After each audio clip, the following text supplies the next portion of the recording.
Hello అండి, welcome to my channel. మీరు మన ఛానల్ని కనుక ఫస్ట్ టైం చూస్తున్నట్టయితే సబ్స్క్రైబ్ చేయండి, ఇంకా లైక్ కూడా చేయండి.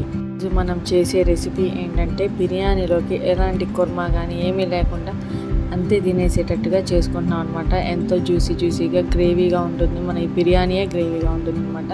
అది ఎలా తయారు చేసుకోవాలో చూద్దాం. ముందుగా ఒక బాండీలో చెక్క, లవంగాయ వేసుకొని వెల్లుల్లిపాయలు, టమాటా ముక్కలు వేసుకొని టమాటా అనేది కొంచెం మగ్గేంత వరకు వేయించుకోవాలి. ఆ తర్వాత పుదీనా, కొత్తిమీర, పచ్చిమిరపకాయలు కూడా వేసుకొని కొంచెం వేయించుకోవాలి. ఆ తర్వాత అల్లం పేస్ట్ కూడా వేసుకొని పచ్చి వాసన పోయేంత వరకు వేయించుకోవాలన్నమాట.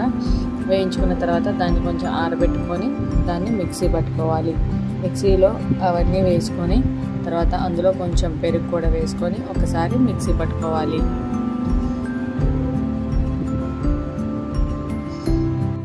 తర్వాత నేనైతే ఇక్కడ కుక్కర్లో చేసుకుంటున్నాను. మీరు మామూలు గిన్నెలు అయినా చేసుకోవచ్చు అనమాట. కుక్కర్లో ఆయిల్ వేసుకొని బిర్యానీ ఆకు, చెక్క, లవంగాయ, జీడిపప్పు, జీలకర్ర వేసుకొని ఆ తర్వాత ఒక పెద్దుల్లిపాయ కూడా వేసుకొని వేయించుకోవాలి. పెద్దుల్లిపాయ కొంచెం బ్రౌన్ కలర్ వచ్చేంత వరకు వేయించుకోవాలన్నమాట.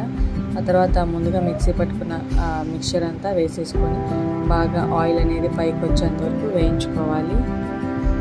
తర్వాత అందులో కొంచెం ఉప్పు, కారం, పసుపు వేసుకొని బాగా కలుపుకొని ఆయిల్ అనేది ఎప్పుడైతే బయటకు వస్తుందో అప్పుడు మనం రైస్ వేసుకున్నాం అనమాట. ఇందులోని ధనియాల పొడి కూడా వేసేసుకోవాలి. తర్వాత కొద్దిగా గరం మసాలా కూడా వేసుకున్నాను అనమాట. వేసుకొని బాగా కలుపుకున్నాను. బాగా అడుగంటకుండా కలుపుతూ ఉండాలన్నమాట. నేనైతే ఇక్కడ ఒక గ్లాస్ బియ్యం అయితే నానబెట్టి పెట్టుకున్నాను ఒక హాఫ్ అన్ అవర్ ముందు.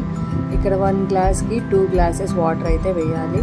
ఒకవేళ బాస్మతి రైస్ అయితే మాత్రం 1 గ్లాస్కి 1.5 గ్లాస్ వాటర్ అయితే సరిపోతుంది.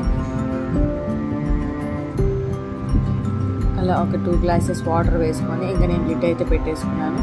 చూడండి ఎంత పొడిగా జ్యూసీగా ఎంత బాగుందో.